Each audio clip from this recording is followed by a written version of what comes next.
नमस्कार। उपस्थित हूँ पार्ट 2 वज़न को किस तरीके से बढ़ाया जाए।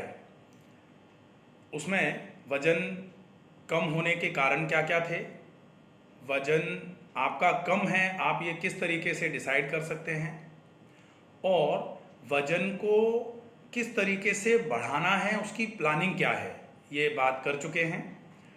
अब बारी आती है कि वज़न को बढ़ाने के लिए उसमें खाने को ज़्यादा चबाकर खाया जाए। पार्ट 1 में बताया हुआ है, खाने में बहुत मोटे आटे की रोटी, सब्जी की मात्रा ज़्यादा, और सब्जी में लौकी, तोरई, टिंडा, कद्दू, गाजर, ये सब्जियां हैं जिनको ज़्यादा मात्रा में खा सकते हैं। क्योंकि हम पनीर ज़्यादा खा के, या फिर हम छोले ज़्यादा खा के, या राजमा ज़्यादा खा के अपने पेट को ख़राब जरूर कर सकते हैं, पेट को जरूर बढ़ा सकते हैं, सामान्य वजन नहीं बढ़ा सकते। सामान्य वजन कब बढ़ेगा? जब आप अपने पाचन क्षमता को मजबूत करें, और मजबूत पाचन क्षमता के साथ में फिर आप अच्छा खाना खाएं, ताकि पूरा खाना अच्छे से पचे, और खाना जब अच्छे से पचेगा तो फिर वो शरीर में लगेगा, और उससे जो वजन आपका सामान्य होगा, वजन जो बढ़ेगा वो आपके लिए सामान्य वजन माना जाएगा। आगे बढ़ते हैं कि आपने पानी का उपयोग किया, आपने 5 लीटर के आसपास पानी रखा, 5 लीटर में 1 लीटर तो सवेरे सवेरे ही पी लिया, बाकी पूरा 4 लीटर पानी आप पूरे दिन में एक बार में 300 ml, और बिल्कुल सिप कर करके चाय के जैसे छूटे घूंट ले लेके पानी को पीना है। जो पानी बॉटल से ऐसे घट घट करके पी जाते हैं वो पानी पीना बहुत गलत तरीका है। दूसरा, पानी को एक बार में 300 ml से ज़्यादा अगर आप दिन भर में पी रहे हैं तो वो भी आपके लिए पानी काम का नहीं रहेगा। काम तो वो पानी तभी करेगा जब आप पानी को धीरे धीरे पिएंगे, अच्छा रहेगा। अब बारी आती है, आप कैसे भी करके पूरे दिन में कम से कम 3 बार, और पॉसिबल हो जाए तो 4 बार में खाने को थोड़ा थोड़ा करके खाइए। क्योंकि वैसे तो हम कहते हैं एक भुक्तम महायोगी, 2 भुक्तम महाभोगी, और त्रिभुक्तम महारोगी। लेकिन वजन कम अगर आपका तनाव की वजह से है, वजन कम अगर आपका अल्सर की वजह से है, अगर आपको IBS की समस्या है, अगर आपको बहुत ज़्यादा शरीर में गर्मी है उसकी वजह से वजन कम है, ऐसे समय में अगर आपके पेट में भोजन नहीं होगा तो मान लीजिए आपके पेट में और जलन बढ़ जाएगी और रोग बढ़ना चालू हो जाएंगे। इसके लिए आपको थोड़ा थोड़ा करके दिन में कम से कम 3 बार, और अगर संभव हो तो 1 बार फल, और 1 बार कोई ऐसा लिक्विड जो थोड़ा थिक लिक्विड टाइप का हो, जैसे गाढ़ा सा आप सूप ले सकते हैं, या फिर कोई भी सेक ले सकते हैं। ठीक है, सेक सामान्य तौर पर जिनका वजन सही है या फिर जिनका वजन ज़्यादा है उनको लेने के लिए मना किया जाता है। लेकिन यहाँ आपको कैलोरी अच्छी मात्रा में शरीर में पहुँचे, एनर्जी अच्छी मात्रा में शरीर में पहुँचे, इसके लिए भोजन करना है तो आप सेक भी आराम से ले सकते हैं। अब आपका आहार प्रक्रम कैसा होना चाहिए सवेरे से शाम तक, वो पूरी चर्चा कर लेते हैं। सवेरे सवेरे जैसे ही आप जागें, जागते ही खूब सारी मात्रा में पानी पिएं। खूब सारी मात्रा में पानी पिएंगे तो वो पानी जो है ना, वो आपके आंतों को, आमाशय को पूरा साफ करने का काम करेगा। सारी गंदगी और सारी गर्मी आंतों में से, आमाशय में से निकल करके मल के साथ बाहर आना चालू हो जाएगी, वो फायदा होगा। जैसे ही पानी पिए, पानी को लगभग कम से कम 5 से 10 मिनट के लिए आमाशय में भरा रखें, रोकें। आमाशय से धीरे धीरे करके जब वो आंत में उतरता है तो फिर वो आंत में पूरी गर्मी को, पूरे मल को लेते हुए ऊपर से नीचे की तरफ चलता है। आंत के पहले वाले भाग से आंत के लास्ट वाले भाग तक चलता है। तो सारे के सारे मल को पानी के साथ इकट्ठा करते हुए वो नीचे की तरफ ले जाता है, और एक बार में सारा मल साफ होने की टेंडेंसी आपकी बन जाती है, अच्छा रहता है। इसके बाद फिर आपको करना है, आप मंजन करेंगे। मंजन करने के बाद आप फ्री हो जाते हैं व्यायाम के लिए। तो व्यायाम करने के पहले, चूंकि आपके शरीर में ज़्यादा गर्मी है, ऊर्जा की कमियां हैं, इसके लिए आप व्यायाम करने के पहले ही रात को भीगे हुए अंजीर, खजूर और मुनक्के का उपयोग कर सकते हैं।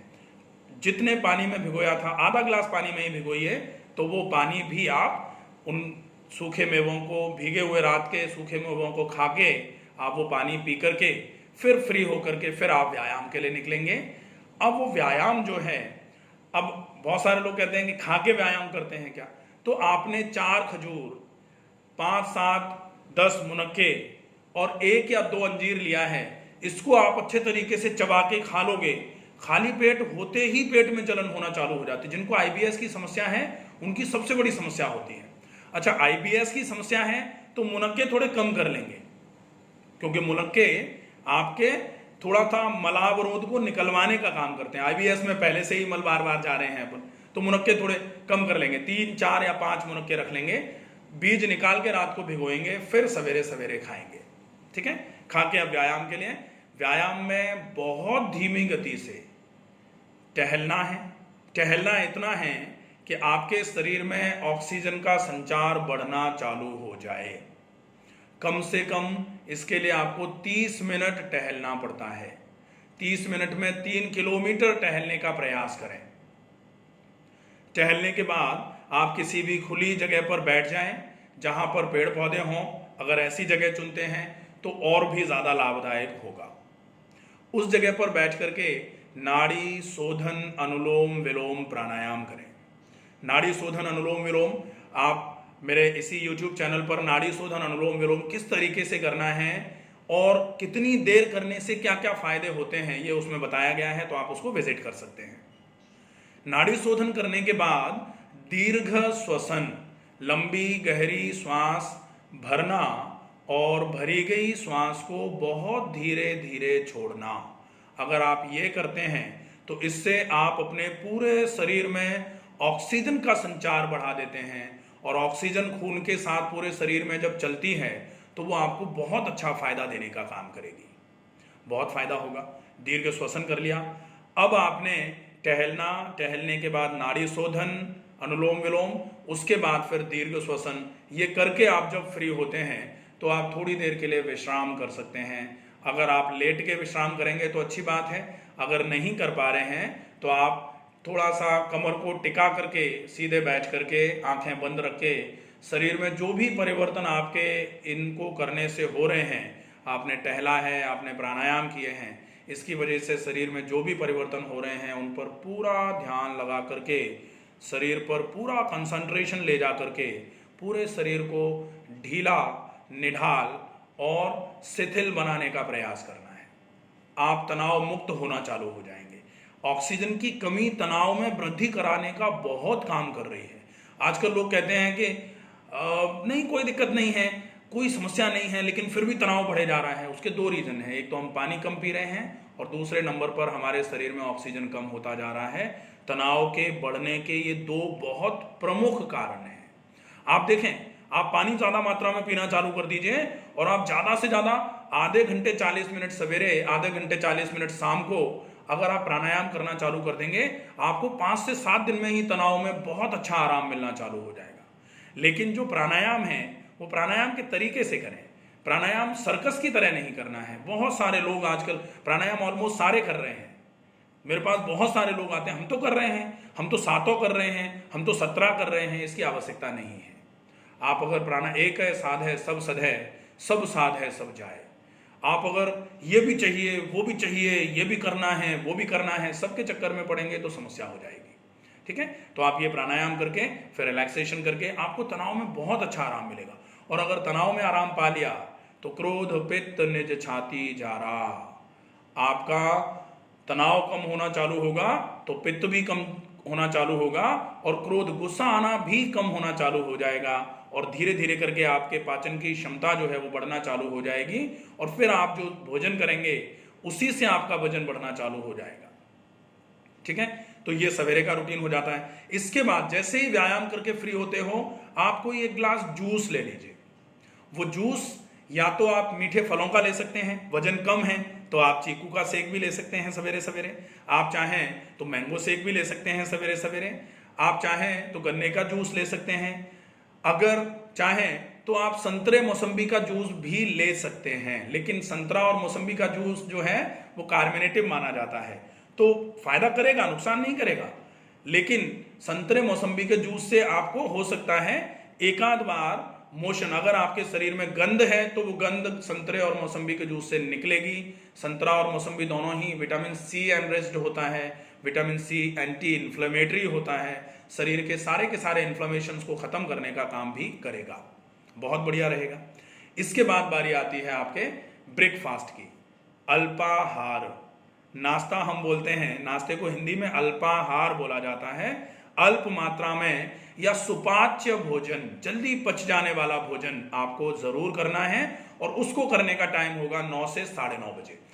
ये आपने जो जूस लिया था ये आप लगभग 8 बजे के आसपास ले लेंगे। उसके बाद 9 साढ़े 9 बजे नाश्ता, और नाश्ते में आप वेजिटेबल खिचड़ी या वेजिटेबल दलिया ले सकते हैं। अगर आपका खाना पचना चालू हो गया है, आपको भूख अच्छी लगना चालू हो गई है, तो वेजिटेबल दलिया, वेजिटेबल खिचड़ी के साथ आप देसी गाय का शुद्ध घी अगर मिल जाए तो आधा चम्मच 1 चम्मच उसमें मिला करके उसको नाश्ते के रूप में आप अच्छे तरीके से खूब चबाकर खाएं। अब आपको एक बात का विशेष ध्यान रखना पड़ेगा, भोजनांते विषम वारी, भोजन के अंत में पानी बिल्कुल भी नहीं पीना है। तो भोजन के अंत में पानी नहीं पिएंगे। आपने ये नाश्ता कर लिया, नाश्ता करने के बाद आप 25 से 30 मिनट रुकेंगे, उसके बाद अगर आपको प्यास लग रही है तो आप पानी पी सकते हैं। खाने के लगभग 1 घंटे 40 मिनट पहले तक आपको कुछ नहीं खाना है। उसके बाद अब आपने खाना खाने के, जैसे 12 बजे आपको खाना खाना है, तो आप 11:20 के आसपास पर 1 प्लेट हरा सलाद खा लेंगे। अगर आपको आईबीएस की समस्या है, आपको बार बार मोशन जाना पड़ता है, खाना खाने के बाद मोशन जाना पड़ता है, तो आप उस सलाद को उबलवा के खाएंगे, फिर आप कच्चा सलाद नहीं खाएंगे। बाकी अगर ये समस्या नहीं है तो आप कच्चा सलाद खूब चबा करके 40 मिनट पहले खा लें। उसके बाद फिर आपका भोजन का टाइम होता है। भोजन में आप मोटे आटे की रोटी, और आटा जो है जौ और ज्वार का अगर उपयोग में लेते हैं तो बहुत उपयोगी रहेगा, बहुत फायदेमंद रहेगा। उसके बाद जब बारी आती है कि आप भोजन करने के साथ में लिक्विड ले सकते हैं कि नहीं ले सकते हैं, तो भोजन करने के साथ में आप लिक्विड क्या ले सकते हैं, आप लिक्विड छाछ ले सकते हैं, आप रायते का उपयोग कर सकते हैं। रायते में भुना हुआ जीरा और थोड़ा सा सेंधा नमक डाल करके, आप चाहें तो कच्ची सौंफ जो होती है उसका पाउडर भी उसमें डाल करके उसको आप भोजन के साथ में, आपने 2 ग्रास रोटी और सब्जी के खाए, अच्छे से चबा करके उसके बाद 1 घूंट छाछ या रायता पी लिया, फिर 2 ग्रास खाए, फिर 1 घूंट छाछ या रायता पी लिया। इस तरह आप अपना पूरा खाना पूरा करेंगे। खाने को पिए, पानी को खाएं, ये जरूर ध्यान रखना है। खाना अगर जल्दी जल्दी डस्टबिन की तरह भर देंगे पेट को, तो फिर वो फिर नहीं पचेगा, फिर अपचन होगी, फिर गैस बनेगी, फिर अजीर्ण हो जाएगी, फिर आपको एसिडिटी होना चालू हो जाएगी, और फिर वजन कम होना चालू हो जाएगा। इसलिए खाने को बहुत चबा करके, पूरा समय लगा करके खाना है, ये ध्यान रखना है, ठीक है।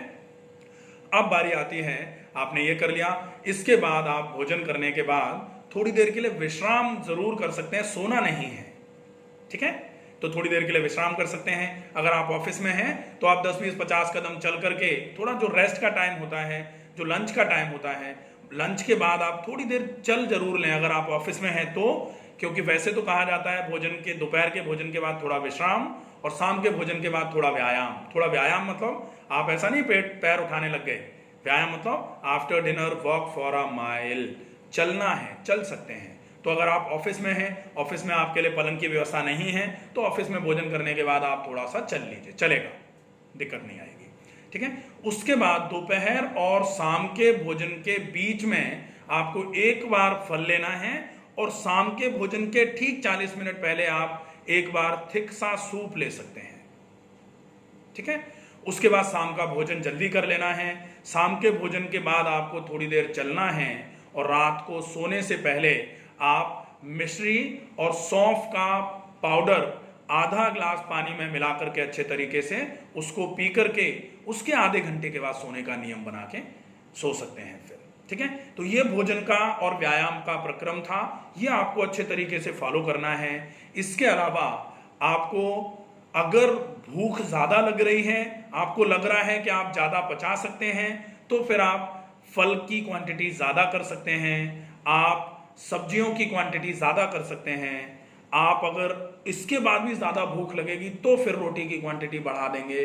भूख अगर बढ़ा ली आपने तो आप समझ लीजिए आपका वजन जो बढ़ेगा वो बहुत अच्छे के लिए बढ़ेगा, आपको नुकसान नहीं करेगा बढ़ा हुआ वजन। लोग जनरली क्या करते हैं, प्रोटीन का शेक पी लेते हैं, दुनिया भर का तला गला खा करके वजन बढ़ाते हैं। वजन बढ़ने के साथ साथ कोलेस्ट्रॉल बढ़ा लेते हैं, वजन बढ़ने के साथ साथ वो लिवर का वजन बढ़ा लेते हैं, वजन बढ़ने के साथ साथ आंतों में सूजन बढ़ा लेते हैं। तो ऐसा वजन बढ़ाना किस काम का? फिर तो 2 ईंट पेट में बांध करके चल लीजिए आप, उससे ही आपका वजन बढ़ जाएगा, वो नुकसान करता है फिर। ठीक है, तो ये हो जाएगा। इसके अलावा अगर आपको पेट में बहुत जलन रहती है, आपको बहुत बेचैनी घबराहट सी रहती है, तो माथे पर और पेट पर, नाभि के नीचे वाले हिस्से पर 10-10, 15-15 मिनट के लिए एक गीला तौलिया, मोटा सा गीला तौलिया, ऐसा वाला तौलिया आप अच्छे तरीके से पानी में गीला करके और पेट पे अच्छे तरीके से रख करके कम से कम 10 मिनट, अगर पॉसिबल हो जाए तो 15 से 20 मिनट के लिए भी आप रख के लेट सकते हैं। अब ये कब रखना है, ये आपको ये ज़रूर ध्यान रखना पड़ेगा कि आप खाने के तुरंत बाद नहीं रख सकते। खाने के या तो आप लगभग 1 से 1.5 घंटे के बाद गीला तौलिया रखेंगे, और या फिर खाली पेट रखेंगे। अगर पॉसिबिलिटी है, जो लोग नेचुरोपैथी का इलाज ले चुके हैं, जिनको पता है कि मिट्टी पट्टी कैसे लगती है, और मिट्टी अगर अवेलेबल है आसपास, तो मिट्टी को 8 घंटे भिगो करके अच्छे तरीके से उसकी लुगदी सी बना करके मिट्टी की लगभग 1 इंच से 1.25 इंच मोटी पट्टी बना करके पेट पर रख सकते हैं खाली पेट। या मिट्टी की पट्टी अगर रख रहे हैं तो खाने के कम से कम 2 घंटे के बाद या 2.5 घंटे के बाद।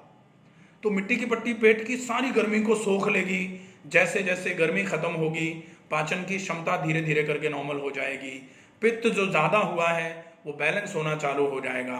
आग जो शरीर को जलाने का काम कर रही थी वो शरीर को जलाना कम करेगी। तो धीरे धीरे करके आपका वजन शुद्ध रूप से स्वस्थ वजन बढ़ना चालू होगा, वो आपके लिए फायदेमंद रहेगा। तो